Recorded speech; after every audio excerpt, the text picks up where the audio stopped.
primer lugar, como no podía ser de otra manera, pues me gustaría agradecer a la hermandad el haber tenido a bien volver a llamarme. Es la segunda vez que tengo el honor de dar aquí una conferencia, y sí quiero empezar esta charla pues un poco contando algo que me pasó, ¿no? Porque cuando Juan me llamó hace ya meses, ¿no?, para el tema de la ponencia, me pidió que hablara prácticamente de lo mismo, ¿no?, de lo mismo que estuve hablando aquí hace 10 años, ¿no?, el de 2014. Entonces, a mí eso me creó cierta inquietud, porque claro, hablar de lo mismo para un público similar y en un mismo contexto es algo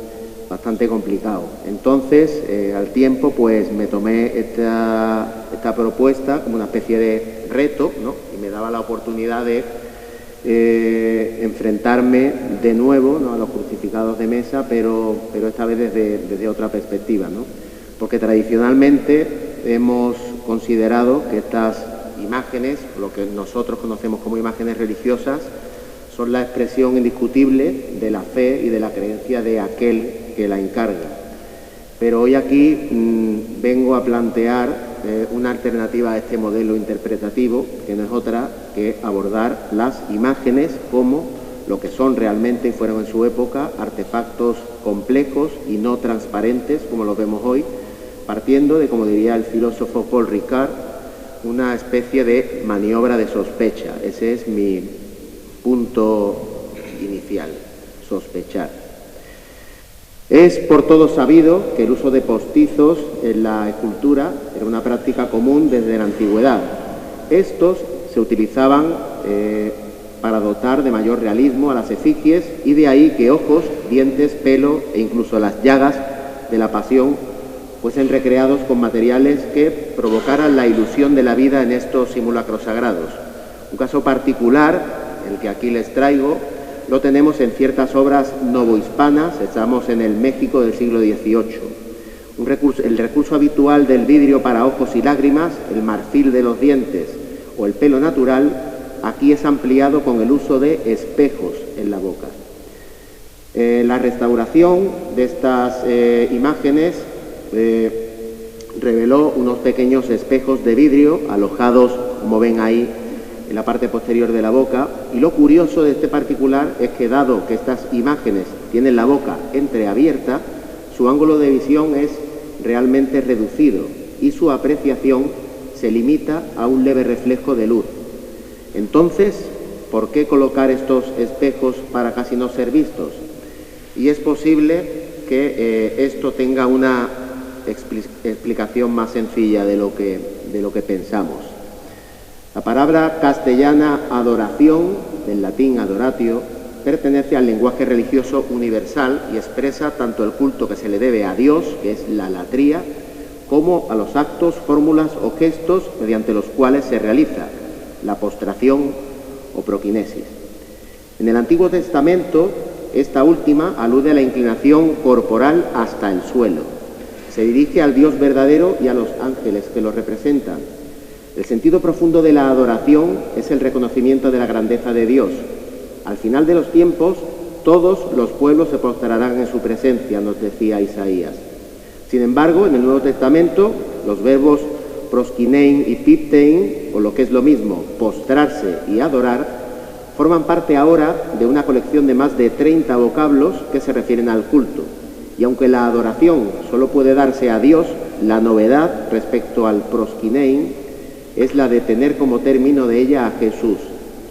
La adoración a Jesús da a entender que es el Rey Mesías, el Señor y el Hijo de Dios, en boca de Mateo, a quien se invoca para obtener la salvación y a quien se confiesa como tal.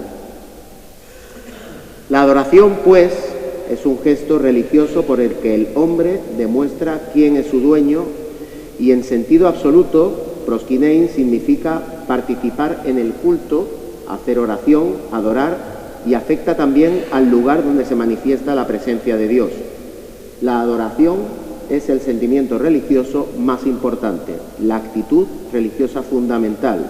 Constituye un homenaje de la criatura hacia su creador. El acto espiritual de la adoración se traduce necesariamente en unos gestos característicos como genuflexiones, inclinaciones, postraciones, que manifiestan la actitud profunda del hombre para con Dios, especialmente cuando le da culto o le dedica una oración. Los que oran adoptan la postura corporal que conviene a la oración, se ponen de rodillas, extienden sus manos y se postran en la tierra. Por lo tanto, solo quien se arrodilla ante la imagen es capaz de apreciar ese pequeño reflejo que nos otorga el espejo oculto. Solo quien se humilla tiene la recompensa de ser testigo de esa luz, de ese halo, o de, como titularon el artículo en el cual hablan de estas imágenes, ese aliento divino. La perspectiva del fiel en su función de receptor es fundamental para entender muchos de los recursos físicos y estéticos de estas imágenes. Lo que se persigue con muchas de ellas se configura en el marco teórico y mental de quien la encarga. Por ello, para abordar estos mecanismos hemos de ahondar realmente en las motivaciones de los mecenas, bien sean estos individuales o colectivos. Es posible que el mismo artista, y así lo pienso, se encuentre ajeno a toda esta casuística y en el proceso creativo su búsqueda de soluciones se desarrolle en el terreno de la estética. El triunfo de la imagen se encuentra indefectiblemente en el equilibrio y simbiosis de estos dos factores, a saber, la perfección formal y el propósito del bienhechor. Sin embargo, en el contexto del barroco, el horizonte de la imagen religiosa era mucho más amplio y su carácter multifacético. A lo largo de la Edad Moderna, el papel de la Iglesia fue crucial y la Contrarreforma buscó una revitalización de la fe a través de estos artefactos. En su poliédrica percepción destacan los valores didácticos junto al estímulo emocional. En casos serán propaganda con la que contrarrestar la reforma, a la par que una demostración del poder eclesiástico también, para concluir con un aspecto primordial: ser auténticos vehículos de conexión con lo divino, donde el espectador, a través de estas imágenes, era invitado a la contemplación espiritual. Si me acompañan, en los próximos minutos vamos a analizar y vamos a utilizar este interesante prisma para abordar el caso específico del escultor cordobés Juan de Mesa en el contexto de una iconografía concreta, Cristo en la cruz. Y así comprobaremos cómo la intervención del fiel, la intención de sus mecenas, incluso el éxito estético, van a condicionar la vida de estos simulacros y también su posterior historia material. Es un lugar común en la iconografía cristiana que la plasmación del Cristo crucificado se erija como un verdadero símbolo de profunda significación teológica. Más allá de ser una mera representación visual, encierra la esencia misma de la fe cristiana. La cruz, como instrumento de tortura y ejecución en la época romana, se transforma con el cristianismo en un símbolo redentor. La figura de Jesucristo en la cruz simboliza el sacrificio voluntario para expiar los pecados de la humanidad, y el discurso vertebra la teología cristiana, subrayando el amor divino y la disposición de Cristo a sufrir por la salvación de la humanidad. La imagen del crucificado también comunica el sufrimiento humano y la empatía de Dios hacia las experiencias dolorosas de la vida. A través de la figura de Jesús, los cristianos encontramos consuelo en saber que Dios comprende ese sufrimiento y nos ofrece una redención. Además, esta cruz también representa la victoria sobre la muerte. La resurrección de Cristo después de su crucifixión simboliza la esperanza cristiana en la vida eterna y la promesa de un renacimiento espiritual. En la contemplación de esta iconografía, los fieles encontramos inspiración para la humildad, la gratitud y la reflexión sobre el significado profundo del sacrificio divino. La imagen, entonces, se convierte en un recordatorio visual de estos principios fundamentales de la fe cristiana, pero a su vez también en una llamada a vivir en sintonía con ellos. Y es así como hemos de considerar las obras que vamos a ir y que van a ir jalonando esta presentación, medios de conexión con lo sagrado, aunque tal consideración tenga a veces unas fronteras interpretativas realmente difusas. El crucificado en la obra de Mesa lo podemos analizar o lo debemos analizar siempre a la luz de la documentación conservada. Su catálogo consta de 11 representaciones de Cristo en la cruz, ocupando por tanto esa iconografía un lugar privilegiado dentro de su catálogo.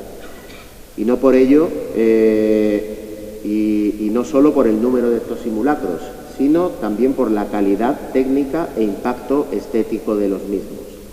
La horquilla cronológica en la que se encuadran se va a desarrollar desde 1618 hasta 1627, fecha en el mes de noviembre de su fallecimiento.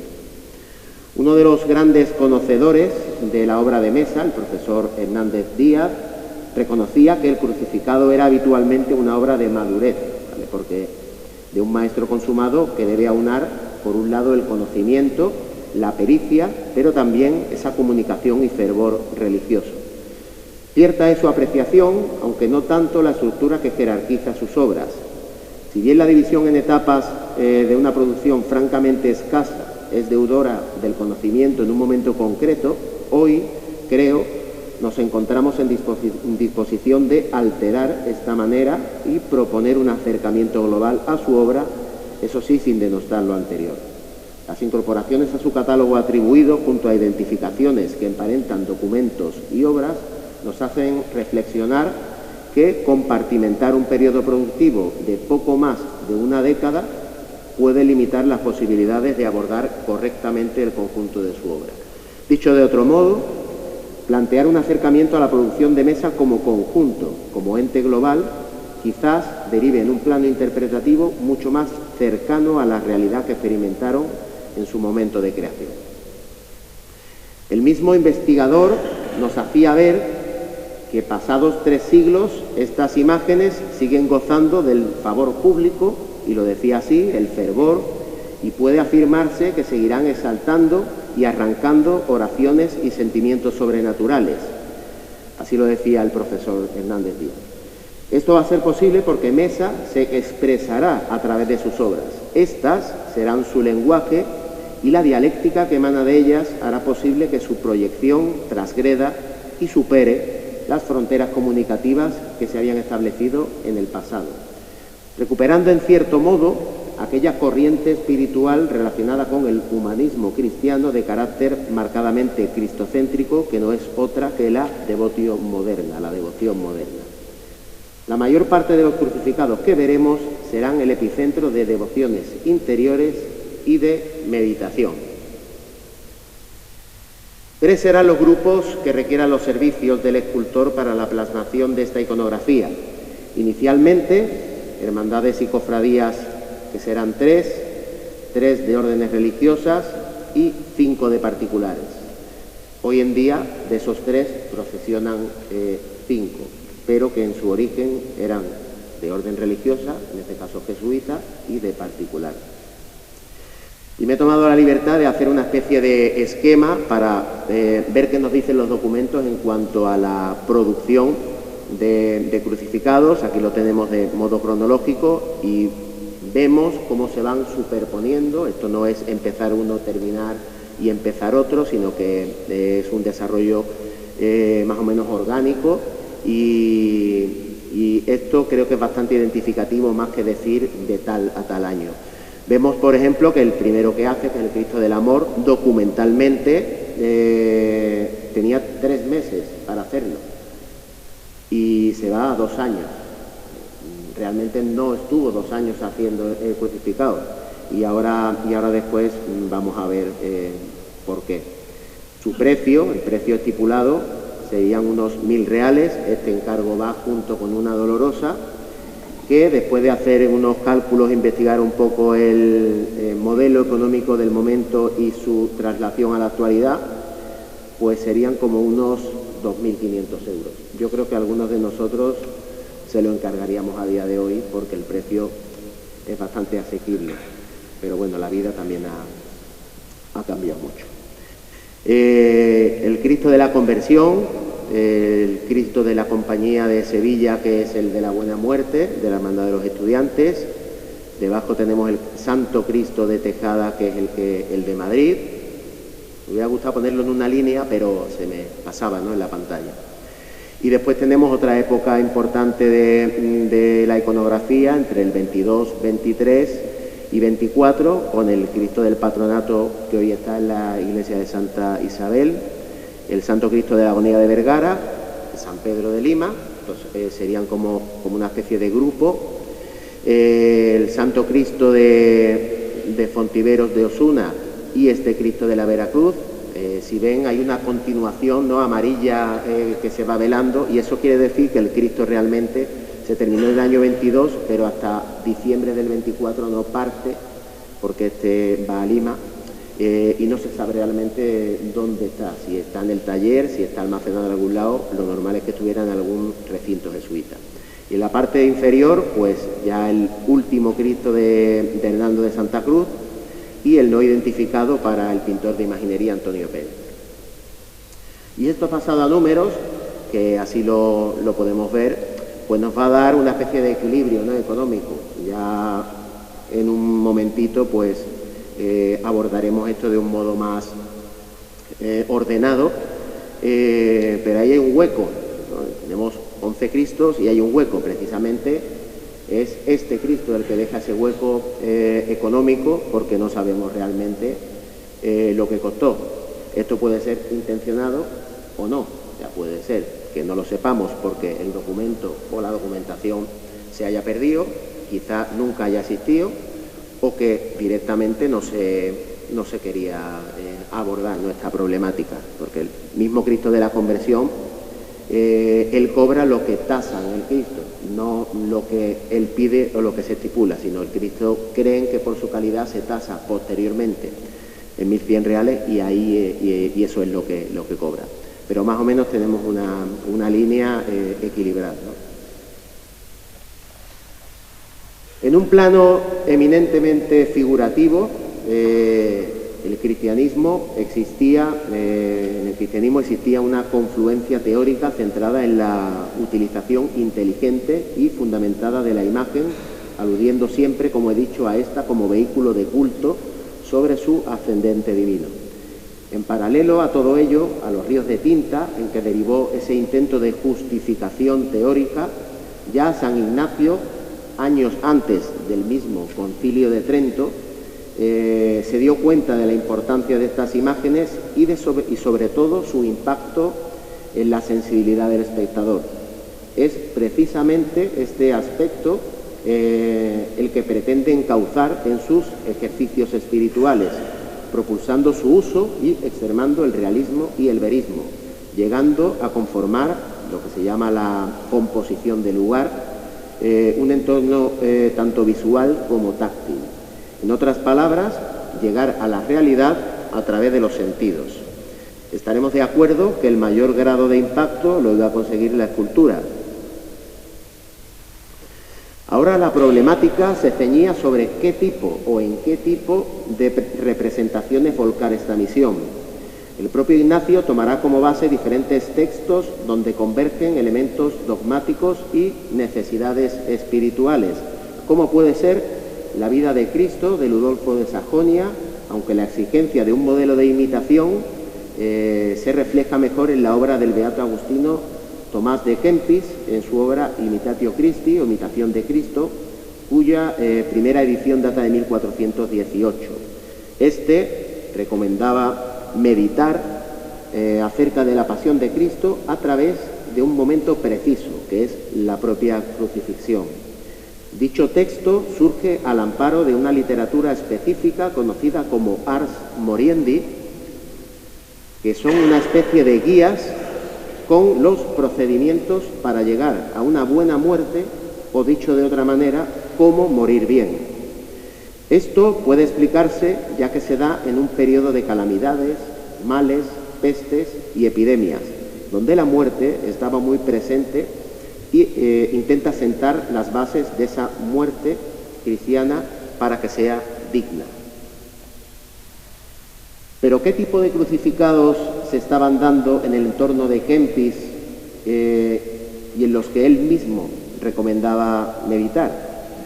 Pues no son otros que el denominado crucifijo gótico doloroso, así llamado por sus caracteres formales tan personales: dramatismo, patetismo, expresionismo, se nos muestra muerto, se nos muestra sufriente, donde se observa una preocupación específica por recrear verazmente los signos pasionarios como laceraciones o la propia llaga del costado, como vemos ahí en la imagen, que la sangre incluso penetra, ¿no?, en el paño de pureza, faldellín en ese momento. Su influjo va a ser determinante en las creaciones españolas que se darán a lo largo de todo el siglo XV. Sin embargo, va a surgir un debate a partir de mediados de la centuria siguiente y que se va a dilatar hasta el siglo XVII sin llegar a una conclusión concreta. Y no es otra que la representación del crucificado, si ésta debe ser con 3 o con 4 clavos. Por acercar el ascua a nuestro terreno, Martínez Montañés se va a decantar por los 4 clavos, pero obligando a sus Cristos a cruzar las piernas y no disponerlas en paralelo, siguiendo el modelo canónico que nos propone Alberto Durero. Mesa, por lo contrario, acude a la propuesta de Nicola Pisano, que vierte en el púlpito de la Catedral de Siena entre 1266 y 68, y cuyos 3 clavos ya tenían éxito y predicamento en Oriente al menos desde 2 centurias antes. Su ejemplo de crucifixión será recogido y reelaborado con la sensibilidad alemana de finales del siglo XIII y comienzos del siguiente, con ejemplos expresivos de lo que en el idioma se denomina Jabelkreuz, que es la forma bifurcada de la cruz. De esta forma, nuestro recorrido vuelve a encontrarse con la devotio moderna, ya que serán estos crucifijos dolorosos los que aglutinen la herencia de esta corriente y cuyo principal exponente, ya citado, no es otro que Tomás de Kempis y su imitación de Cristo. No sé, esto parece que va pasando todo, pero bueno, lo dejamos. Por lo tanto, a la hora de abordar el grupo de crucificados de Mesa, hemos de tener en cuenta este amplísimo bagaje cultural y tradicional donde las formas se encuentran expuestas a diversas fronteras intelectuales, pero también estéticas. Cierto es que aquí la misión del autor es materializar la fe del pueblo, pero la relación y, en casos, fricción con otros contextos afines a la par que lejanos, provocan que muchas de estas obras nos ofrezcan respuestas tanto de continuidad como de discontinuidad. Continuidad estética, discontinuidad conceptual, llegando a dudar de los mismísimos datos documentales. Y los 2 primeros ejemplos que tenemos me parecen de una importancia capital. La historiografía tradicional ha etiquetado a Mesa de distintas maneras. Una de ellas en especial es la que hace referencia a su relación con las cofradías, dado que, según María Elena Gómez Moreno, llegaría a ser el favorito por su depuración técnica y sobre todo su ajustado precio. Según Guillermo Bellán, quien ha estudiado la imaginería sevillana desde el punto de vista económico, Mesa se encontraría en una especie de equilibrio, en la zona central de una imaginaria tabla de cotización y de valía. Las noticias de su primer crucificado nos llevan a la Hermandad de la Sagrada Entrada en Jerusalén y del Amor de Cristo, cuyo mayordomo, Juan Francisco de Alvarado, firma el contrato de un crucificado y una dolorosa el 13 de mayo de 1618. Lo interesante, como siempre se ha dicho, es que este documento estipula que la obra sea exclusivamente de su mano, sin que en ella pueda entrar oficial alguno, dice. A pesar de comprometerse a entregarla en 3 meses, la carta de pago, como hemos visto antes, se va a otorgar el 4 de junio de 1620. Habían pasado más de 2 años desde la firma del contrato. El motivo de tal retraso podría deberse a la problemática de la fusión de ambas hermandades, cuya aprobación por el provisor del arzobispado de Sevilla se lleva a cabo el 16 de mayo de 1620, curiosamente un par de semanas antes que el documento de finiquito. El Santísimo Cristo del Amor, en el Santísimo Cristo del Amor, Juan de Mesa establece un tipo humano que irá desarrollando, matizando y suavizando en algunas de sus siguientes representaciones. La cabeza, como no podía ser de otra manera, va a concentrar gran parte de nuestra atención y va a mostrar un varón de facciones duras, donde destaca la nariz aguileña, su gran potencia expresiva, la definición del entrecejo junto a lo entreabierto de sus ojos y boca, hacen que la figura adquiera un semblante muy personal, como si fuera una instantánea, congelando ese preciso instante de la expiración donde la cabeza cae en el pecho. Un referente claro y cercano lo tenemos en el Crucificado de los Desamparados, obra de su maestro Montañés y fechada con documentación paralela en 1617, meses antes de la formalización de ese contrato. La herencia de sus formas conviven con la intención de que el Cristo gustara, pero no solo a los hermanos, sino a cualquier devoto. El impacto en la propia hermandad sabemos que fue inmediato y muestra de ello son ciertos episodios piadosos de fe y devoción en el seno de la propia corporación. Con las imágenes de la Cofradía del Amor presumiblemente hechas y esperando la firma oficial de cancelación del contrato, los hermanos de Montserrat rubrican el 5 de mayo de 1619 la hechura de un crucificado. 9 meses más tarde, concretamente el 24 de febrero, Mesa finiquitada con la corporación y hacía entrega de la imagen. Aunque no están del todo claros los motivos que movieron a la hermandad a contratar al escultor, pueden aventurarse ciertas posibilidades como la fama, el nombre al calor de la amplia estela de su maestro Montañés, por ejemplo, pero el episodio no del todo esclarecido del pleito sobre su dolorosa y la autoría de la misma nos hace plantear la posibilidad de su gubia, a la que podemos sumar además el dato de ingreso, algo que no se sabía hasta hace poco, del propio escultor en la nómina de hermanos de sangre de la corporación el 8 de abril de 1608, curiosamente en el preciso momento que la cofradía requiere un perfeccionamiento de la efigie mariana.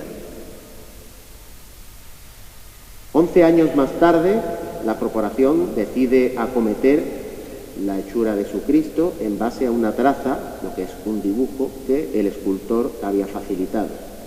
En las estipulaciones de su iconografía quedaban palmariamente claras que el crucificado ha de quedar vivo hablando con el buen ladrón.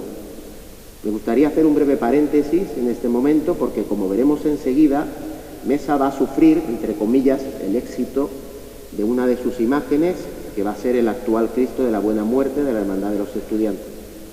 Su fama motiva que desde entonces muchos de sus crucificados deban estar hechos, y así lo dice la documentación, conforme al que está en la casa profesa de Sevilla. Tan interiorizada tenía Mesa esta imagen que incluso en los contratos que no estipulaban esta condición, él materializa una personal interpretación de la misma, caso que vamos a ver del Cristo de la Misericordia de Osuna. Pero lo realmente trascendental en este momento es que las imágenes de amor y conversión, Mesa goza de plena libertad interpretativa dentro de la iconografía. No se encuentra de ningún modo encorsetado. De ahí que tengamos que reconsiderar la importancia de estas dos imágenes en su catálogo como obras totalmente independientes y soberanas, sin ataduras estéticas previas ni referentes obligados. En el caso de Montserrat, solo ha de estar vivo y hablando. Mesa vuelve la cabeza de nuevo a su maestro Montañés, pero su solución es enteramente original. Su referente ideológico, si me apuran estético, lo encontramos, claro está, en el Cristo de la Clemencia de Vázquez de Leca, que probablemente contempló en el taller días antes de firmar su contrato de aprendizaje. Cristo de oratorio, como lo serán otros del cordobés, a través del cual se establece una conexión entre el que ora a sus pies y Jesús que lo mira, escucha y habla. Es la representación visual del coloquio con Cristo crucificado que San Ignacio, de nuevo, propone en sus ejercicios espirituales. Es esto lo que vemos en el Cristo de la Conversión, esta dialéctica de la imagen, el vehículo piadoso de acercar al fiel a Dios a través de la materia o de la materialidad de una efigie, traspasando la frontera imaginaria del contacto sensorial. Ahora tu rezo era contestado y el contacto visual establecido. En el Cristo de Montserrat todos somos, según la espiritualidad ignaciana, el buen ladrón. Un episodio piadoso que nos regala un parentesco quizás arriesgado con la imagen rambleña del Cristo de la Expiración. De probable origen sevillano, parece representar, y esa es mi postura, un acontecimiento significativo de la vida de San Juan de Mata vinculado al espacio trinitario que acoge al Cristo, el cual se arrodilla ante un crucificado y éste le habla 3 veces. La forma de contacto divino a través del diálogo hemos dicho que era propia y significativa de una de las órdenes religiosas más trascendentales del momento, que no era otra que la Compañía de Jesús. Estos jesuitas, encabezados por Ignacio de Loyola, se conformarán como el brazo ejecutor de los postulados de Trento sobre la imagen, llevando al extremo el decoro, aunque también exprimiendo una espiritualidad individual propia de la Baja Edad Media. Con ese trasfondo, Mesa se va a adentrar en un ámbito donde se desarrollarán sus imágenes más personales. Estas muestran un vínculo indisoluble tanto en el plano estético como en el teórico. Sus historias se imbrican, las particularidades de su ejecución se confunden y la naturaleza de su esencia se diluye. Esta historia nos va a llevar a los santos Cristos jesuitas. El inicio de este interesante discurso, como ente global, se fecha el 13 de marzo de 1620, donde Mesa se personaba en la escribanía de Gaspar de León para rubricar el encargo de un crucificado con una Magdalena abrazada al pie de la cruz, con el prepósito de la casa profesa de la Compañía de Jesús en Sevilla, que era el padre Pedro de Urteaga, pero este no se encontraba presente en la firma, siendo el propio escribano el que da fe de que lo conoce. Es elocuente la intención de Mesa por dejar testimonio de este encargo y de ahí la presencia en el interior del crucificado de un conciso pergamino indicando autoría y fecha. Ego feci, Joanes de Mesa, año 1620. Esta preocupación por dejar muestra fehaciente de la paternidad de la imagen nos hace cuestionarnos ciertos interrogantes. ¿Qué tenía este crucificado para que se erigiera en modelo de tantos otros? Tenía técnica, acabado, perfección. ¿Sabemos realmente a qué se referían los promotores cuando contrataban a Mesa, con Mesa que su crucificado fuese conforme al de la casa profesa? ¿Responde este encargo a alguna necesidad específica? Ahora veremos. Gracias a los escritos del jesuita Antonio de Solís en su obra Los dos espejos, que cuenta la historia de la Compañía de Jesús en Sevilla entre 1550 y 1767, entendemos que la llegada de estas imágenes a la casa profesa fue un evento de calibre. El modo en que narra su traslado interior y posterior entronización así lo atestigua. Pensemos que esta obra era de carácter privado, para crónica de la propia orden. La imagen posee otro documento de difícil acceso y complicada transcripción que hace muy poquito tiempo se ha podido completar y leerse. Y se lee lo siguiente: Siendo asistente de esta ciudad el señor conde de Peñaranda, mandó hacer esta fechura de este Santo Cristo el padre Francisco de la Compañía de Jesús, Juan de Mesa, escultor, vecino de esta ciudad de Sevilla, natural de Córdoba. Acabóse a 8 del mes de septiembre de 1620 años.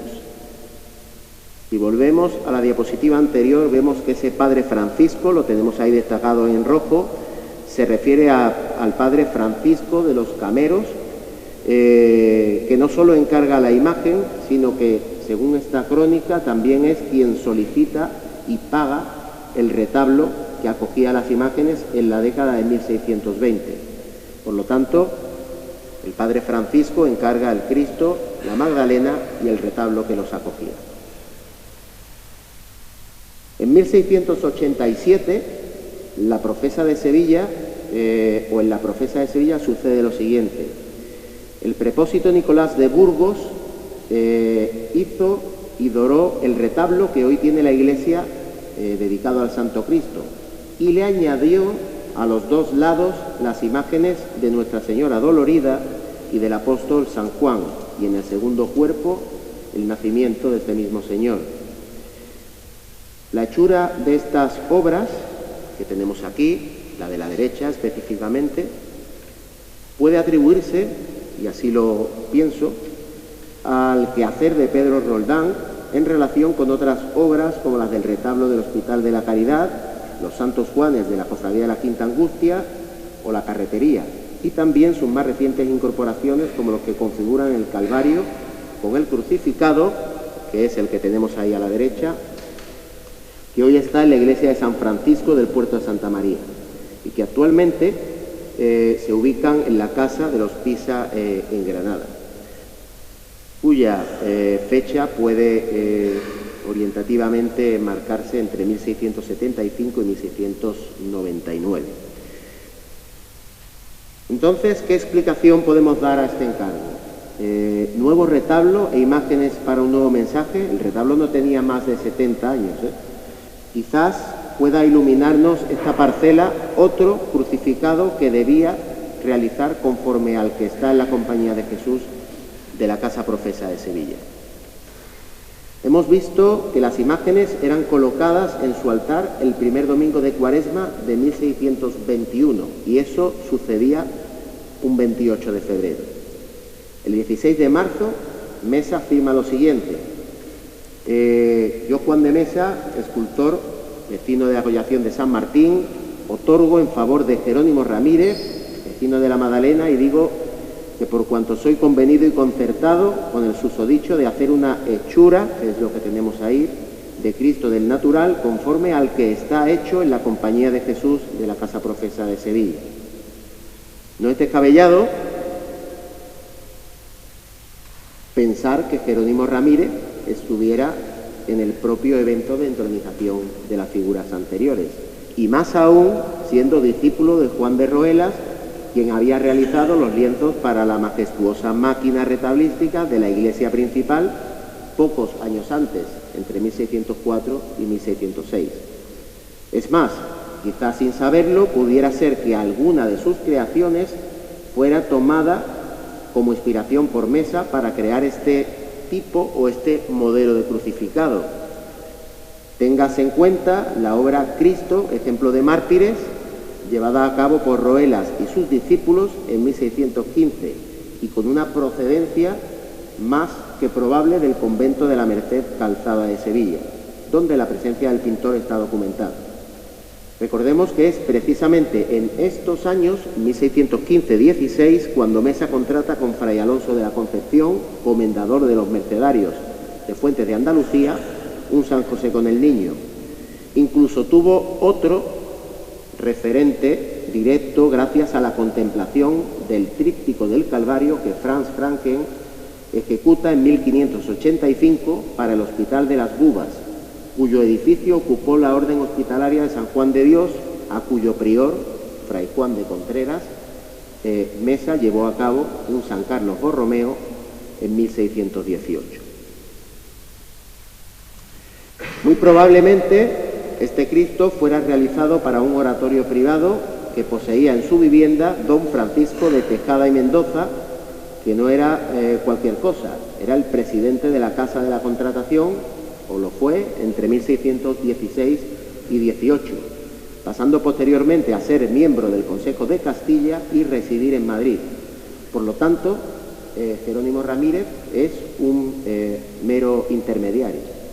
Esto es comprensible, pues tanto él como su familia mantenieron una estrecha relación con los jesuitas, e incluso el padre Juan Bautista Poza dedica una publicación en 1629 titulada Práctica para ayudar a bien morir, en la cual este jesuita recomendaba la imagen de nuevo de Cristo crucificado. Incitado por las recomendaciones de Poza, en 1633 Francisco de Tejada atesta e indica que había adquirido una capilla en el Colegio Imperial de la Compañía de Jesús en Madrid para enterramiento familiar y que presidiría él, y lo dice así el documento, el Cristo grande que tengo en mi oratorio. Tal simulacro fue adquiriendo una gran devoción, llegando a ser el motivo central de una reforma de la capilla con una finalidad específica: conformar una espiritual composición de lugar. Este contexto icónico y buscado era muy querido para las prácticas jesuitas. La capilla se convertía en un espacio abierto de meditación sobre los últimos episodios de la Pasión, objeto de la tercera semana de los ejercicios espirituales de San Ignacio, adaptándola como sede de los llamados ejercicios de la Buena Muerte. En 1670 los herederos de Tejada dejaron de pagar lo acordado para la compra de la capilla, por lo que el colegio se llega al acuerdo de que sería el nuevo propietario, pasando además el ajuar y las imágenes. Se encargan en este momento a Pedro de Mena una Dolorosa, un San Juan y una Magdalena al pie de la cruz para completar el Calvario en 1671, que son las que tenemos ahí y que hoy se han perdido. El conjunto se va a culminar en 1675 con la cúpula y retablo del camarín proyectado por el hermano Francisco Bautista. La elección de Pedro de Mena no va a ser gratuita ni azarosa, porque ya en 1664 se documenta su maravillosa Magdalena penitente para los jesuitas de Madrid. Tal sería su impacto espiritual que para la nueva configuración de la capilla se pensase en su persona. Este cambio en la concepción del espacio de meditación va a provocar un afán de emulación, de imitación en las demás casas de la compañía. Además, surge auspiciado por la primera congregación llamada de la Buena Muerte, que germina en el Jesús de Roma en 1648, recogiendo esta toda la devoción como práctica jesuítica que se profesaba en Venecia ya desde al menos el año 1600. Ejemplo tardío es el conjunto vallisoletano de Juan Alonso Villabrile y Ron, en la iglesia de San Ignacio, que actualmente se dedica a San Miguel, ya en la década de 1730. Pero esta eclosión de la práctica de los ejercicios de la Buena Muerte creo que tenía otra explicación. El pontífice Alejandro VII promulga en 1655 un breve mediante el cual se concedían indulgencias a quienes practicaran la meditación sobre la Pasión en los ejercicios espirituales de San Ignacio. Es más, en su propia tumba, llevada a cabo por Gian Lorenzo Bernini, en 1673 y 74, introduce una alegoría de la muerte.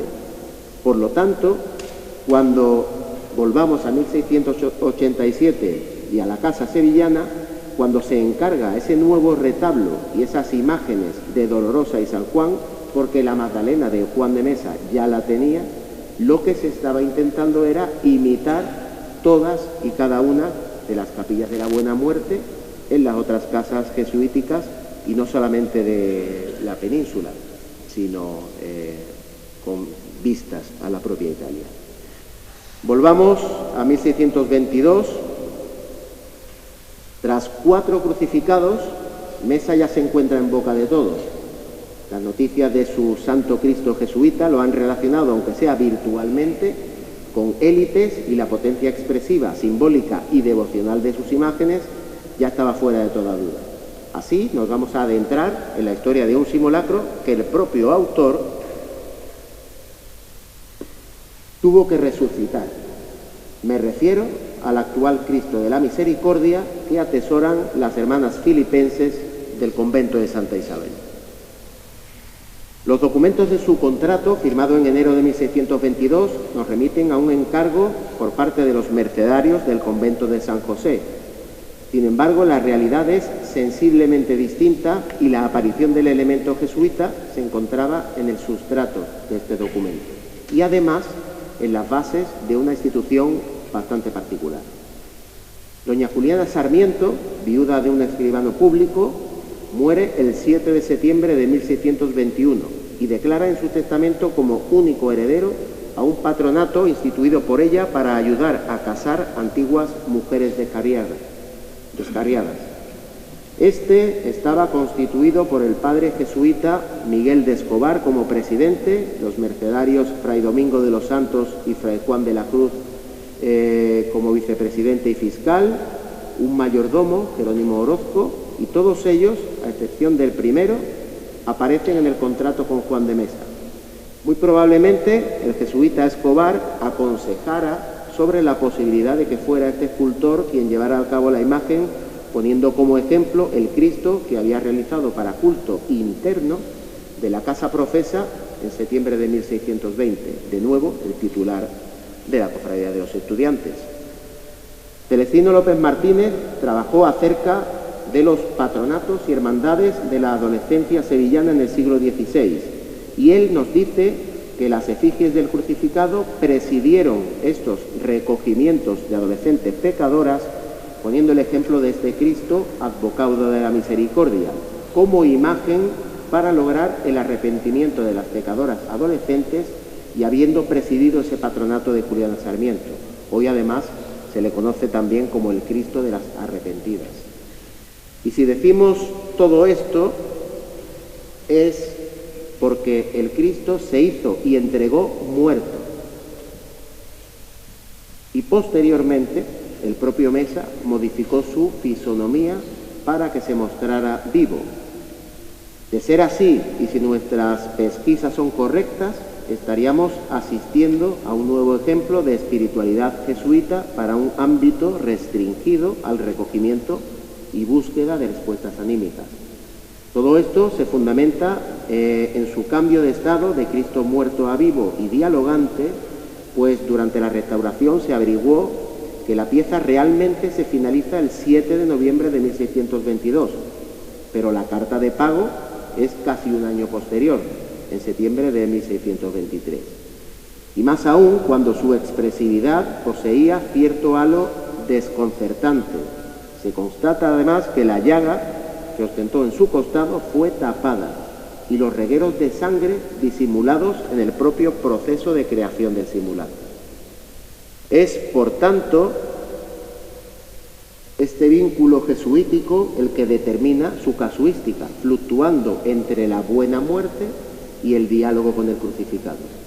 Una imagen para concienciar, y esta era su función, y recuperar prostitutas, un ministerio particular de la Orden de los Jesuitas y en perfecta sintonía con el pensamiento del presidente del patronato, el padre Escobar, quien pocos años más tarde publicaría en Barcelona Instrucción para examinar la conciencia.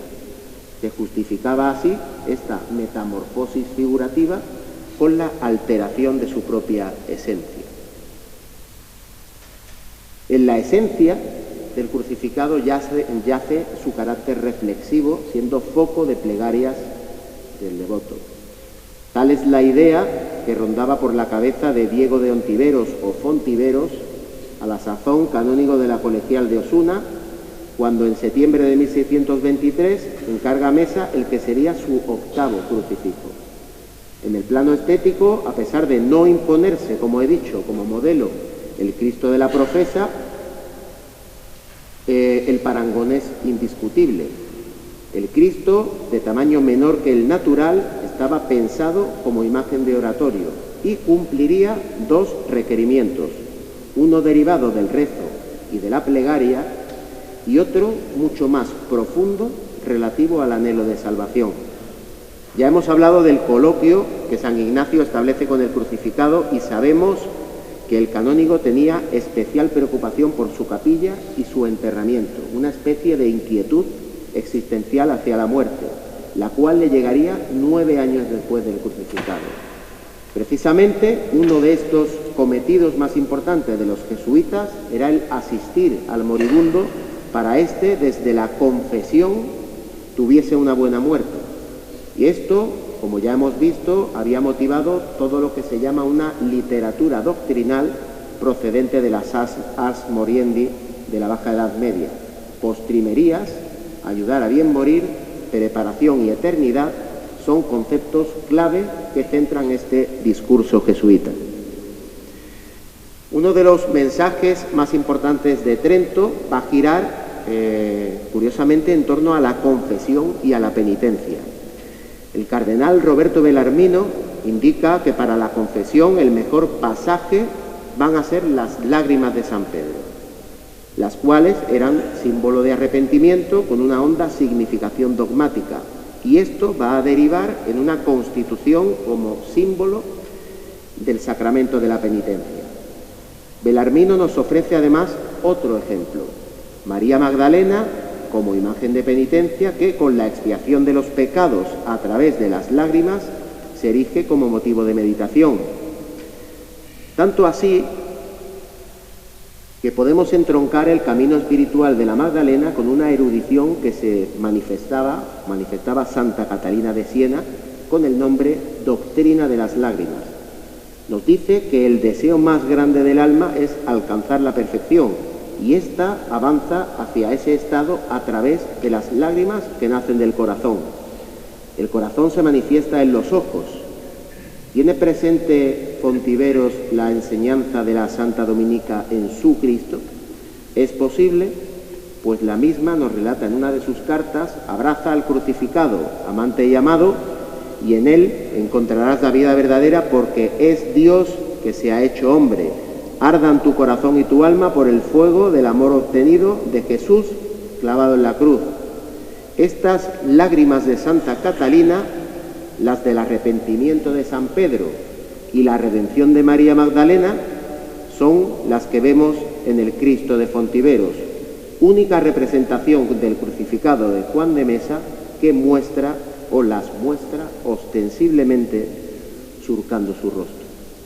Nada es accesorio y, al igual que muchos elementos de otros simulacros, como por ejemplo la famosa espina que perfora la ceja, tuvo un hondo significado trascendental. Lo espiritual de este tipo de crucificados solo podía entenderse cuando en lo más recóndito y personal de tu oratorio te arrodillabas ante él, dialogabas, imitabas y meditabas acerca del anhelo de salvación, fin último del más ferviente devoto. Su contemplación denota la piedad, compasión, clemencia y misericordia que el canónigo Diego de Fontiveros buscó en las lágrimas de su crucificado y a cuyos pies descansaría el sueño eterno. Es posible que algunos de los presentes se haya dado cuenta de que nos hemos ido dejando en el camino algunos crucificados, es cierto, concretamente 2. Y el primero de ellos puede considerarse la plasmación de un auténtico legado de maestros. Mesa va a recibir en su taller una importante visita, y que no era otro que el contador de su majestad en Sevilla, Juan Pérez de Irazábal. Y este le pide en el 6 de abril de 1622 un Cristo crucificado vivo, de madera de cedro, con clavos y corona de espinas, y tenía que darlo acabado en blanco, sin policromar. Irazábal, tras policromarlo, consta que lo dona a la iglesia guipuzcoana de San Pedro de Ariznoa en Vergara el 6 de octubre de 1626. Este crucificado, que es una auténtica joya dentro de la producción del escultor y una obra maestra en el panorama artístico español, fue por algunos denominado como el Laoconte de la escultura española, Pero ¿cuáles son las fuentes a las que acude para su elaboración? ¿Qué orientaciones le pudo dar Pérez de Irazábal? ¿Dónde encuentra esa inspiración real para materializar esa agonía? Sabemos que Mesa no era un teórico, no frecuentaba tertulias como la famosísima Academia de Pacheco, no se le conoce pertenencia a congregaciones semisecretas como sí lo era Montañés, por ejemplo, en la conocida como de la Granada, además de prácticas sospechosas y vigiladas muy de cerca por el Santo Oficio, y en cuya nómina también había personajes bastante importantes de artes y letras de Sevilla. En resumen, Mesa era y se consideraba un perfecto artesano, cumplidor de los preceptos, y esto es importante, que le imponía el gremio.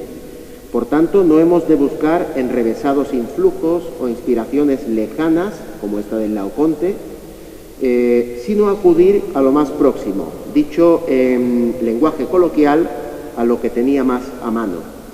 Quizá haya algo de verdad en esa referencia del Laoconte, siempre y cuando se trate de un parangón o una relación expresiva anacrónica a nuestra obra. La influencia directa es complicada, más aún cuando el mármol helenístico había sido descubierto 114 años antes, el 14 de enero de 1506. La referencia real la teníamos más cerca. Desde su ejecución, en 1575 por Marcos Cabrera, el crucificado de la Aspiración de la Hermandad del Museo se había erigido, como así lo es, como modelo del agónico instante final de la Pasión. Su escorzo y su fuerza ascendente enfatizan la figura, que además presenta la particularidad de su ligereza en materia. De ahí que, según nos indican los documentos, se tardara en hacer solo 18 días. El impacto en la ciudad nos lo atestigua el abad Gordillo, quien veía en el pueblo la devoción que despertaba. Intuía Bernales Ballesteros la posible inspiración que viniese de manos de algunas de las versiones que circularon por España del crucificado de Miguel Ángel, que realiza para Victoria Colonna en 1540. Y además, hoy sabemos que su filiación con el norte de Europa, sobre todo en la técnica, es evidente y no tiene absolutamente nada que ver con el conocimiento que se le presuponía de destreza mexicana sobre la pasta en caña de maíz. Pero esta relación con Miguel Ángel considero que llega a Mesa a través de otro canal, y ese canal se va a llamar Juan Gui. Su escasa obra conocida en Sevilla se reduce a unas pocas creaciones donde sobresalen de una manera clara el grupo del Descendimiento y, lo que más nos interesa ahora, un crucificado de grandes proporciones. La primera de ellas fue muy bien conocida por Mesa, ya que en 1608 se encontraba en su retablo en la iglesia de la Collación de San Martín, donde él residía. La restante, en 1611, en los comienzos, de manera autónoma de nuestro artista, denota esa dependencia del modelo de Miguel Ángel y del gusto italiano, por otro lado, tan aceptado en la ciudad. Aunque pueda pensarse que el escultor fluctúa entre lo italiano y lo flamenco, lo cierto es que su influjo más directo viene de nuevo a través de su maestro, Montañés, más aún del maestro de su maestro, que es Gaspar Núñez Delgado. Sus desgarradores ecce homo, de marcada expresividad suplicante y mirada al cielo, nos parecen de lo más elocuente. Además, este estilo, donde se aprecia su gusto por los escorzos y actitudes algo violentas, lo vinculan con la tradición manierista, que tuvo grandes seguidores y fue del agrado de muchísimos patronos. Precisamente para la Capilla de la Piedad del mayor cenobio franciscano, que era propiedad de la nación vasca, contrata un retablo con Juan de Oviedo en compañía con Juan Martínez Montañés y Gaspar Núñez Delgado en 1593. Por lo tanto, sería lógico pensar que cuando Mesa recibe este encargo de un importante vasco, componente de esta nación y relacionado con las órdenes religiosas de Sevilla, lo que pretendiese es agradarlo acudiendo a sus gustos más extendidos, entre los que se encontraba esta expresividad de Núñez Delgado. No puede ser de otro modo como traslada al cedro las imponentes proporciones de una delicada pieza de marfil como la conservada en el Museo de Indianápolis y documentada en 1599. Tanto quiso que fuese su reflejo que prácticamente volteó esta visión, y hablo de Mesa, para satisfacer la honda devoción del contador bergarés. El segundo de los crucificados olvidados en mi discurso, y ya nos vamos acercando a la recta final, está destinado a tierras americanas y siendo su trasfondo claramente jesuítico. He considerado su análisis e interpretación en función de otros ejemplos con los cuales enfrentarlos y ponerlos en diálogo, además en un contexto tan atrayente como lejano. Adentrémonos, pues, en el trasiego artístico que en pleno siglo XVII experimentaba lo que llamamos y conocemos como carrera de Indias.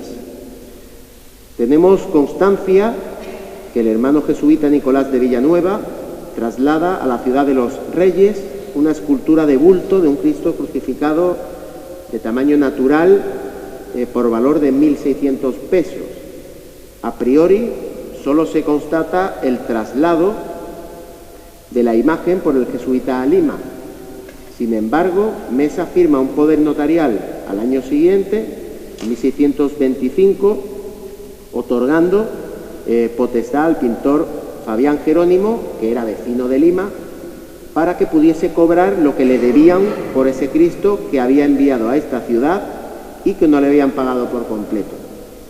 La fecha de ejecución, y eso es lo importante, se encontró en la base de la cruz en el curso de una restauración. Juan de Mesa, 1622.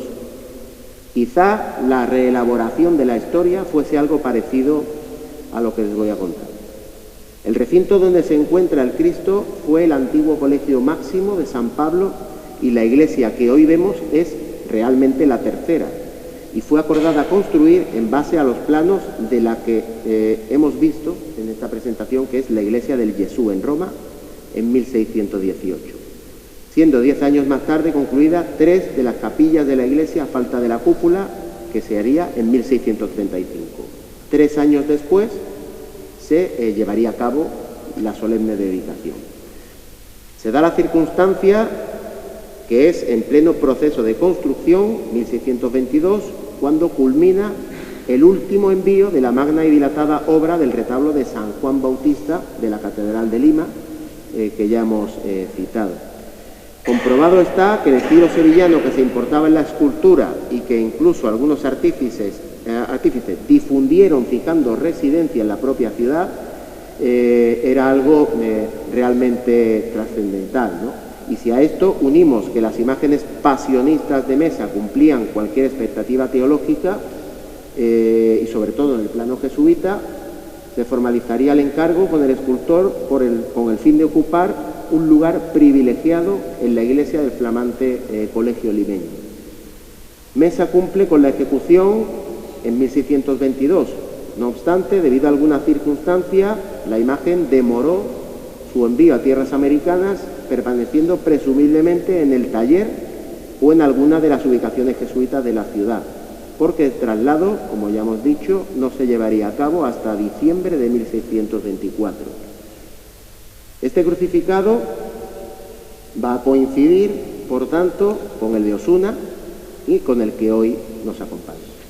Por su parte, no sería hasta 1625 cuando llegara a Lima sin un lugar concreto, ya que durante años fue conocido como Cristo de la Penitenciaría.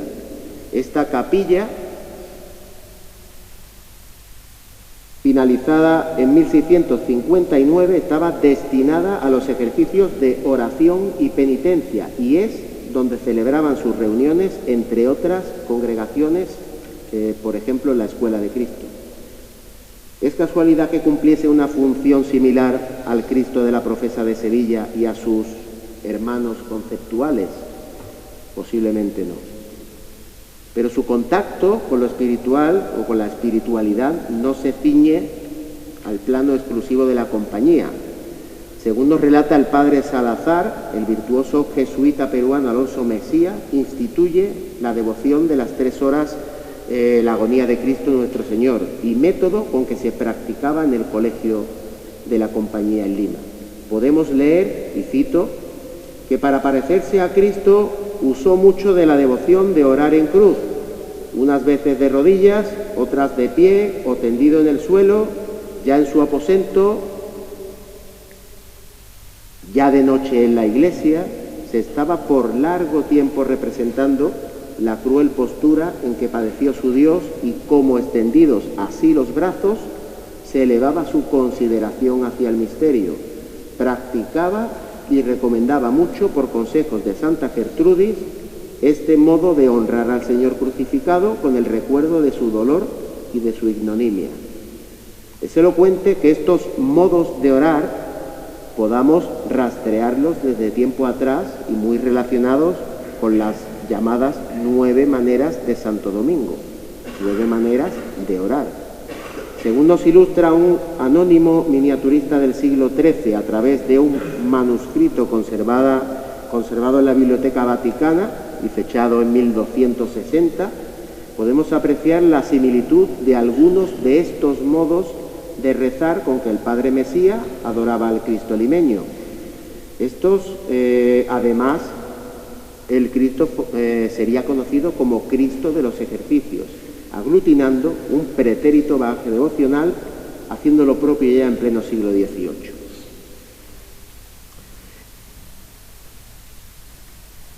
Aquí. Llama poderosamente la atención, y creo que muchos de los presentes se habrán dado cuenta, el parecido mimético que la talla limeña muestra para con el crucificado de la Vera Cruz de esta villa, algo que incita a pensar en que está hecho conforme al Cristo peruano. Pero lo que nos interesa ahora es que, a pesar de ostentar la titularidad de una corporación penitencial, nos encontramos ante otro ejemplo de devoción individual, y es la devoción de nuestro capitán Francisco de Gámez. La documentación conocida solo establece, ahora vuelvo atrás, solo establece la fecha de finalización, el 8 de marzo de 1624, y atendiendo a los preceptivos plazos acordados en los contratos, muy posiblemente fuese encargado en los últimos meses de 1623. La ausencia de documentación relativa a estos datos nos lleva a conjeturar, y es realmente curioso que sea el único crucificado del que no se conoce el precio. Es posible que ni siquiera lo tuviera o que nunca se hubiese rubricado contrato. En ese terreno indeterminado podemos aseverar que Francisco de Gámez en algunos documentos, debe tratarse del mismo personaje que aparece en la documentación del Archivo de Indias, en la que se nombra un capitán con ese nombre en 1615. Se trata de un auto de la Casa de la Contratación ante Rodrigo Zamorano, cosmógrafo y piloto mayor para el examen de Jerónimo Grosso, como su acompañado, y siendo él maestre del navío La Magdalena, que en ese momento pues normalmente viajaba a Nueva España, Santo Domingo, Puerto Rico y La Habana. Al no tratarse de un documento relativo a su persona, no se consigna ningún dato que lo emparente con la Villa de las Cabezas. Sin embargo, estas dudas se disipan gracias a un litigio presentado ante la Chancillería de Granada, donde su identidad queda del todo clara. Francisco de Gámez, capitán, vecino de Sevilla y de las Cabezas de San Juan. La documentación se centra fundamentalmente en un pleito de hidalguía, actividad jurisdiccional que pretendía demostrar la calidad nobiliaria. El proceso, que se desarrolla entre 1617 y 23, nos ofrece importantes datos vitales como la localidad de nacimiento, Vitoria, y el vínculo con una poderosa familia. El motivo de tal pleito lo tenemos en su intención de no ser inscrito en el concejo de la villa como pechero, término sinónimo de plebeyo o pueblo llano, y se refería a aquella condición social que no venía determinada por la riqueza, sino de manera exclusiva por la obligación del pago de un tipo de impuesto personal. Si se le era reconocida la condición de hidalgo, se libraría de tal impuesto. Y como su reconocimiento se ceñía al ámbito territorial de nacimiento, se vio en la tesitura de solicitarlo de nuevo ante el concejo del lugar en el que pretendía ser inscrito. Estos pleitos solían implicar la presentación de pruebas documentales, genealógicas, testigos y otros elementos que respaldaran la nobleza del individuo en cuestión. La resolución de los pleitos estaba a cargo de los tribunales y la confirmación de la condición de hidalgo otorgaba al individuo el reconocimiento legal de su nobleza. No obstante, gracias a la conservación del archivo familiar, sabemos que la importancia del linaje de los Gámez es fehacientemente demostrable. Su origen se remonta al menos al siglo XV y a partir del siguiente sus componentes van a desempeñar cargos importantes como el de capellán y comisario apostólico del mismísimo emperador Carlos V. Curiosamente, a comienzos del siglo XVII sufrirán un litigio contra otra familia, los Salinas, quienes alegaban falta de limpieza de sangre con pruebas y documentos falsos. Los Gámez se verán obligados a demostrar constantemente tal limpieza hasta la sentencia definitiva el 5 de abril de 1612, emanada de la Real Chancillería de Valladolid, confirmando ahora sí la limpieza de sangre de los litigantes y la obligación, y esto es interesante, de destruir los documentos con informaciones falsas realizadas ex profeso. Por lo que Francisco de Gámez, cuando se persona en el pleito sobre su hidalguía, familiarmente ya ostenta la limpieza de sangre. Ahora debe demostrar esto frente a otro concejo, que sería el de la Villa de las Cabezas. La documentación del proceso, custodiada en la Real Chancillería de Granada, es ingente y establece una horquilla cronológica, como he dicho, entre 1617 y 23. Sin embargo, la llamada provisión ejecutoria de hidalguía se fecha a 1 de julio de 1622, la cual está en posesión y propiedad del capitán Francisco de Gámez, y es el documento en virtud del cual se reconoce su condición de hidalgo. La relación del flamante hidalgo con el escultor no está, creo, del todo esclarecida. Cierto es que la relación familiar con el ambiente artístico vitoriano es evidente o palmario, así como la presencia de la escultura sevillana en tierras alavesas. Sirvan como botón de muestra el Niño Jesús de la Capilla del Dulce Nombre de la Catedral de Vitoria, de estética montañesina y cuya propiedad ostentaba la familia Gámez, y además las tesis del profesor de la Universidad del País Vasco, Fernando Bartolomé García, es que la pieza fuese enviada por Diego de Gámez, quien a su vez fue inquisidor en Granada y la pudo adquirir en alguna de sus estancias en Andalucía. Tal pieza sería regalada para la capilla familiar a la par que otra, cuya iconografía era la de San Juan Bautista Niño, y lo sería esta para la colegial, debido a que este Diego de Gámez también era canónigo de tal recinto. Aunque el discurso es coherente, me gustaría aportar una propuesta paralela estableciendo el vínculo de nuestro capitán con Juan de Besa no a través de la línea familiar, sino de un modo más directo, y tal relación partiría de su paisano, coterráneo y ya citado, Juan Pérez de Irazábal. Es por todo sabido que la importancia de la comunidad vasca en la Sevilla moderna es fehaciente, ¿no? Dentro de un contexto de auge del comercio transatlántico y siendo la ciudad el puerto fundamental para las transacciones americanas, los llamados vascongados desempeñaron un papel significativo dada su experiencia en navegación y comercio marítimo, así como las redes de negocio y actividades financieras, cuya extensión en el ámbito social es determinante.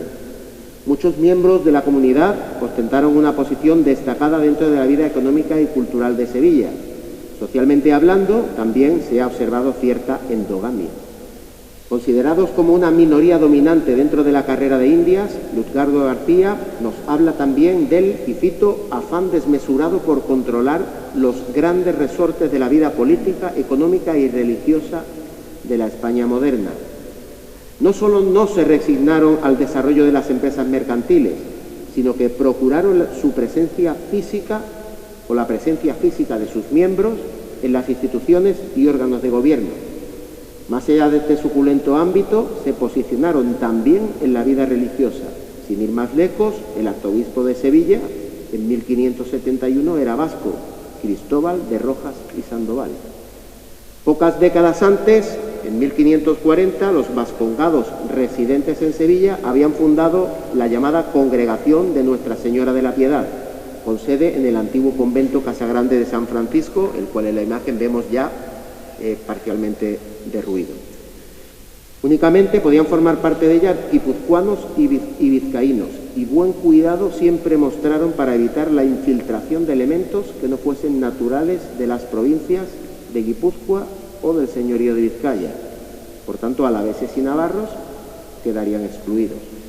No obstante, como diría José Cadalso en sus Cartas Marruecas, el señorío de Vizcaya, Guipúzcoa, Álava y el reino de Navarra tienen tal pacto entre sí que algunos llaman a estos países las Provincias Unidas de España. Este pacto, entendido como un vínculo cercano y familiar, es el que me empuja a establecer una posible relación entre Juan Pérez de Irazábal y Francisco de Gámez, cuyas localidades de nacimiento además distaban poco más de 40 kilómetros. La decisión de realizar este tipo de encargos de imágenes en relación directa con otros condicionantes, ahora de naturaleza social, pero con un sutil, pero claro matiz económico, lo fundamentamos en este caso. En una reciente tesis doctoral, Yolanda Aramburu-Zabala se adentra en los honores, ascenso social y repercusiones en el territorio de los caballeros vascos navarros. Gracias a su ingente trabajo, sobre todo en archivo, sabemos que Pérez de Irazábal, contador de la Hacienda en Sevilla, escribe en 1634 al consistorio, al Ayuntamiento de Vergara, notificando la concesión del hábito de la Orden de Alcántara a su hijo. Además de dar a conocer la noticia, solicita a la corporación que honren a él y a su hijo en las informaciones que van a ir a recoger para los recaudos del hábito de Alcántara, que el rey ha tenido a bien otorgar a su hijo Juan Bautista Irazábal Zabal. El consistorio le transmite la enhorabuena, así como acepta la petición y le ofrecen su parabién. Juan Irazábal, interesado en alcanzar el reconocimiento social en su localidad, siguiendo la política de las élites, además de llevar a buen puerto las pruebas del hábito, paga la imagen del Cristo. Y cuando llega a Vergara, la obra fue recibida por su hijo y en lugar, y esto es lo interesante, de donarlo a la parroquia de Santa María, que estaba bajo el patronato ya de una familia importante, el conde de Oñate, lo hizo a la de San Pedro, que es de patronato municipal, fundando además una capellanía. La donación se sellaba con el acuerdo de que no se diese asiento ni sepultura en la capilla del Cristo por el enviado. Los Irazábal no hacían otra cosa que sentar las bases que otorgaban el prestigio inherente a la condición nobiliaria. Así, cuando llegaron al pueblo los informantes para la consecución del hábito de Juan Bautista, el prestigio de la familia era evidente. Los delegados reales reafirman ese estatus y consolida su hegemonía en el tiempo, siendo además alcaldes ambos en distintos años hasta 1642. Puntualmente puede justificarse esa decisión de donarla a San Pedro porque el conde de Oñate ya era favorecido por la corona y no se ajusta a su objetivo de reconocimiento nobiliario. Curiosamente, ocupa la presidencia de las órdenes tras el nombramiento de su hijo Juan. Y la elección de la Orden de Alcántara sería el medio para llegar al poder, la influencia económica y territorial. Entonces, el simulacro del crucificado de la agonía cumpliría una función, digamos, metadevocional, pues su fin último no era solamente el culto, sino que su encargo se escondía, como acabamos de ver, una intencionalidad más mundana ligada al reconocimiento y prestigio social. Volvamos ahora al benefactor del inefable Cristo que nos acompaña esta noche. Con estos condicionantes como telón de fondo, y si mis pesquisas son ciertas, el encargo que Francisco de Gámez hace a Juan de Mesa se encuadraría en una intencionalidad cercana a la del contador guipuzcoano. Su decisión de costear la imagen para donarla a la cofradía era una suerte de acción de gracias a través de la cual el capitán perpetuaba una tradición no escrita, aunque sí cultivada, de demostrar su relevancia social a través del encargo de tal efigie. Así, también la elección de su estética se justificaría, ya que el crucificado para San Pedro de Lima se encontraría en el taller o cercano en el año de su ejecución real en 1622 y su envío en 1624. En una línea más heterodoxa, pero no por ello menos atractiva, tendríamos un capitán alavés denostado por la comunidad vasca en Sevilla debido a la imposibilidad de pertenencia a la cofradía mencionada, cuyo objetivo pasa por una auténtica competencia, enfrentando su crucificado muerto con la agonía del que 2 años más tarde pasaría a ocupar la capilla de Guipúzcoa. Una imagen, en este caso ambivalente, que nos trae irremediablemente a la memoria el lienzo del crucificado que Velázquez llevara a cabo pocos años antes que el Cristo de la Veracruz, encargada por el protonotario del Reino de Aragón y mano derecha del conde duque de Olivares, Jerónimo de Villanueva, con destino al convento madrileño de San Plácido.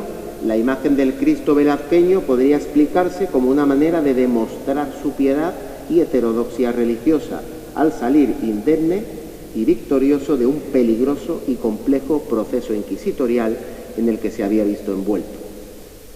Por lo tanto, la significación figurativa en los contextos expuestos se justifica como una suerte de retroalimentación, donde por una parte la ascendencia social e intenciones de los Irazábal entablaría un diálogo con la limpieza de sangre de los Gámez y la hidalguía del capitán, con 2 crucificados que irían de la mano, Mesa, donde la imagen y su trascendencia última, más que socavar, potencian tales actitudes.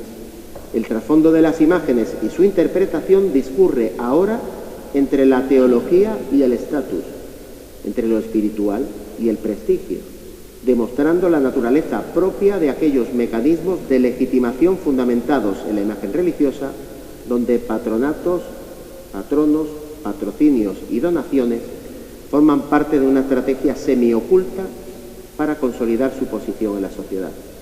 En ese contexto, la imagen del crucificado no sólo servía como un símbolo de devoción personal, sino que también se convertía en un medio para construir y proyectar la identidad social noble y distinguida. La relación entre la nobleza y la iconografía religiosa, por lo tanto, compleja y estratégica, contribuyendo a la construcción de significados que iban más allá de lo estrictamente espiritual. Ya en el ocaso de su producción, Mesa recibiría uno de sus últimos encargos. En diciembre de 1626, el capitán cargador de Indias, Fernando de Santa Cruz y Padilla, le requería una imagen de Cristo crucificado con un destino que no estaba del todo claro, pero su fiador era un viejo conocido, el pintor de imaginería Jerónimo Ramírez.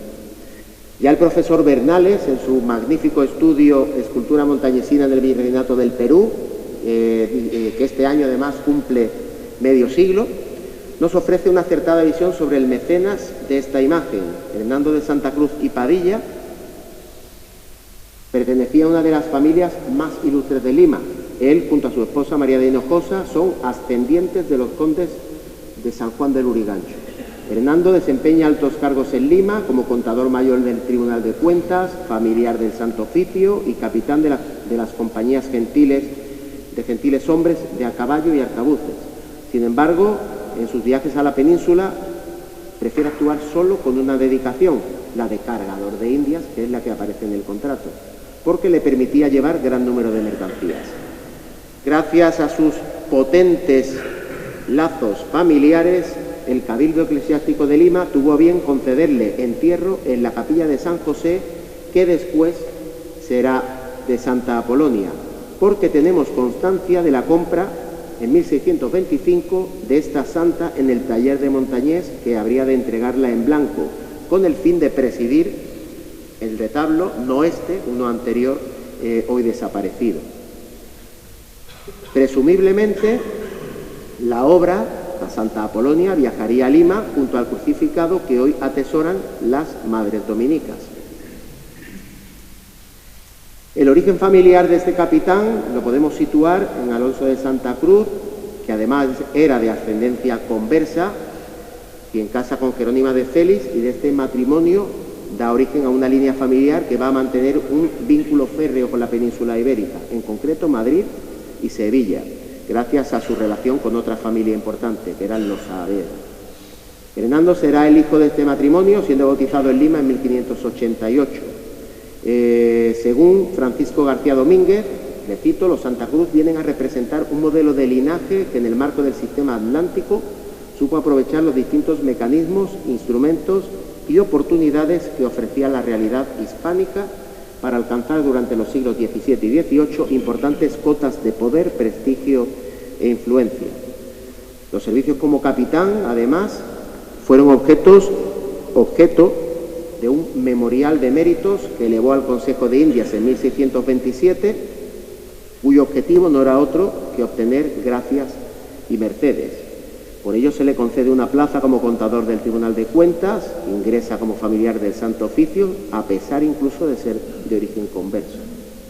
Podría pensarse que el encargo del crucificado se situaría en un contexto de concesión de entierro en la capilla de la Catedral limeña junto al ornato y decoración de la misma. Sin embargo, no consta que el simulacro tuviese como fin presidir esa capilla familiar.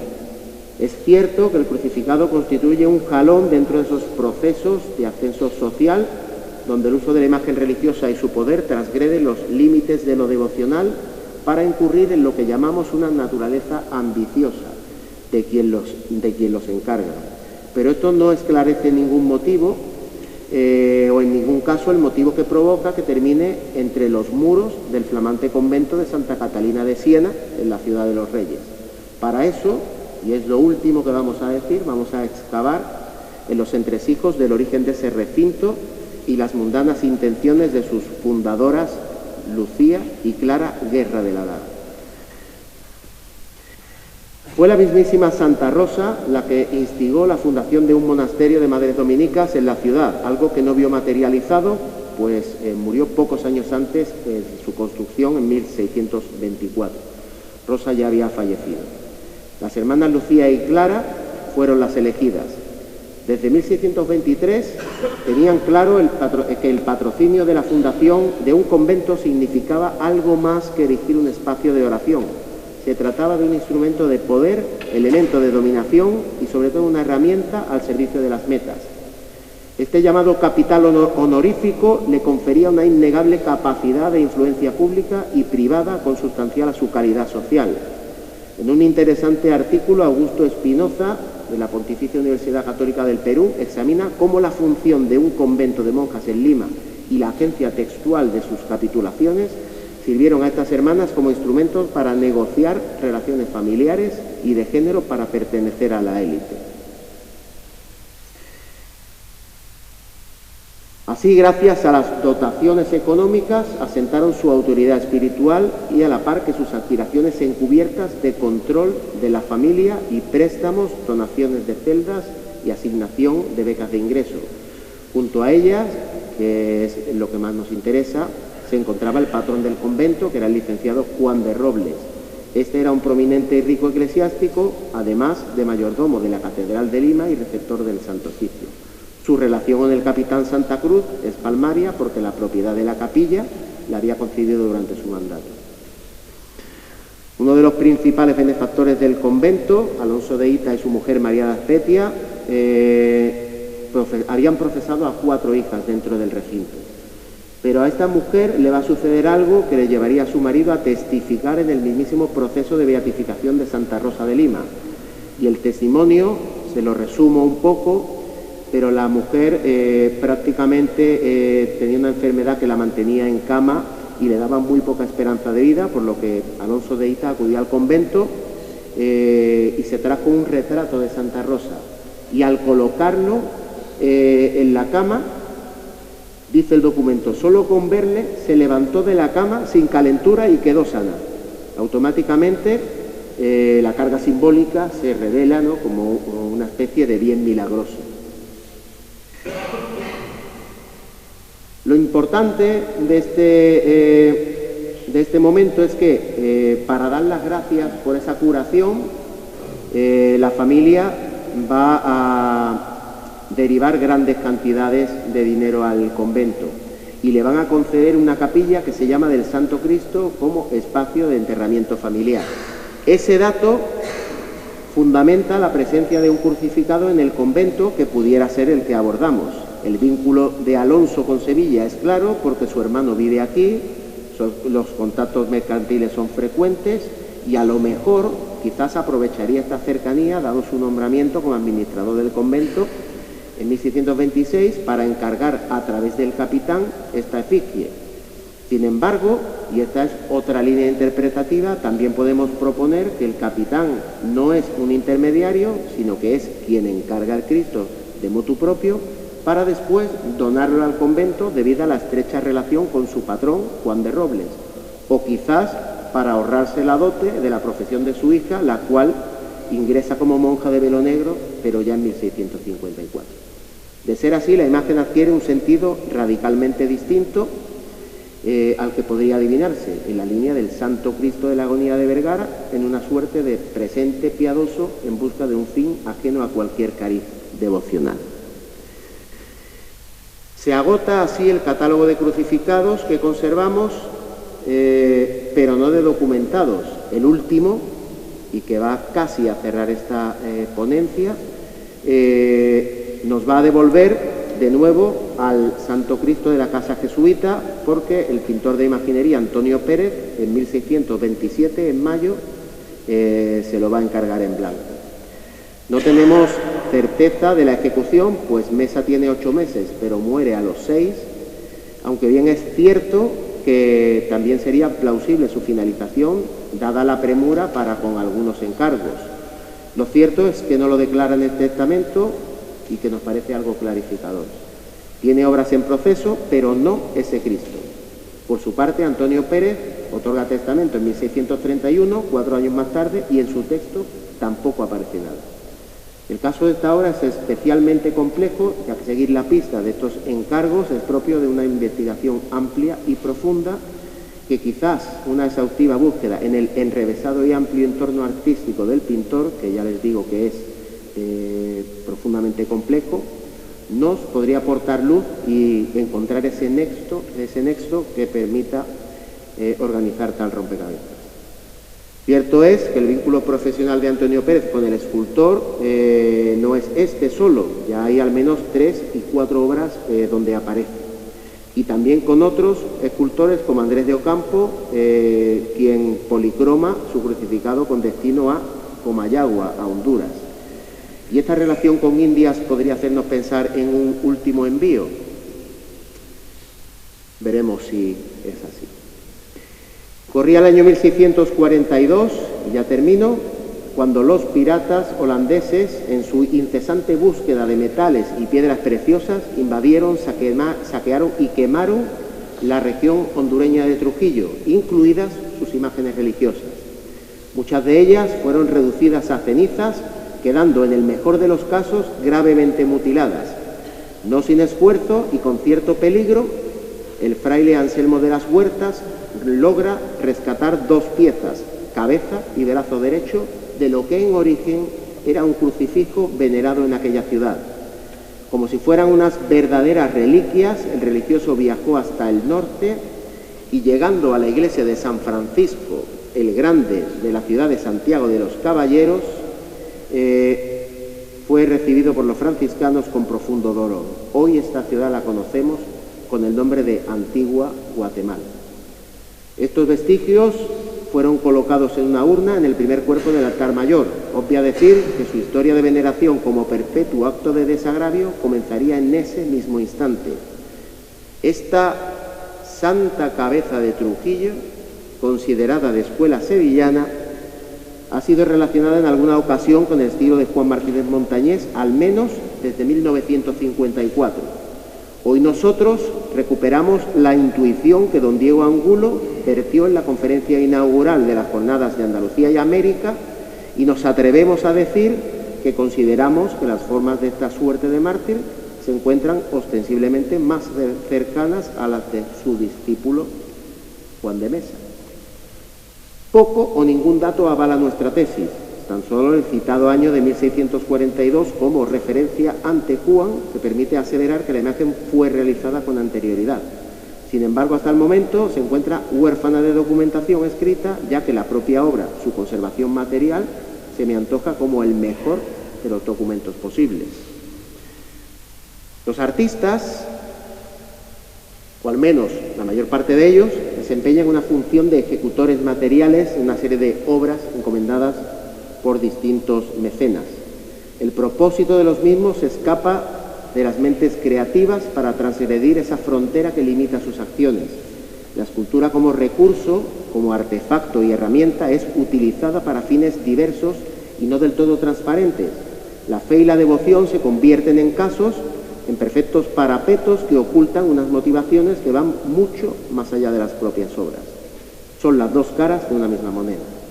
He pretendido recorrer las efigies del crucificado de Juan de Mesa por un camino paralelo, alternativo, para ofrecer una interpretación que se aleja de la más tradicional descripción morfológica y medianamente positivista, pues la realidad de su materia la percibimos sensorialmente y comprobamos su veracidad. Sin embargo, los resultados son limitados. Imágenes portadoras de la fe de un pueblo, otras que atesoran un bagaje intelectual que hunde sus raíces en la Baja Edad Media y su literatura, crucifijos que imitan a otros, estableciendo un modelo físico, pero también teórico y conceptual, simulacros donados y regalados para un fin piadoso que quizá escondan razones más mundanas, a fin de cuentas, una devoción matizada por una fuerte presencia de ansias de poder y de obtención del prestigio buscando reconocimiento social. Todo ello cuestiona si no socava la claridad intencional que adivinamos en tales obras. Nada más lejos de la realidad, pues todo ello, imagen y contexto, conforman un todo, sí, pero heterogéneo, multifacético y falaz, que nos hace sospechar de la verdadera intención. Y es que no es el barroco el arte del engaño. Muchísimas gracias.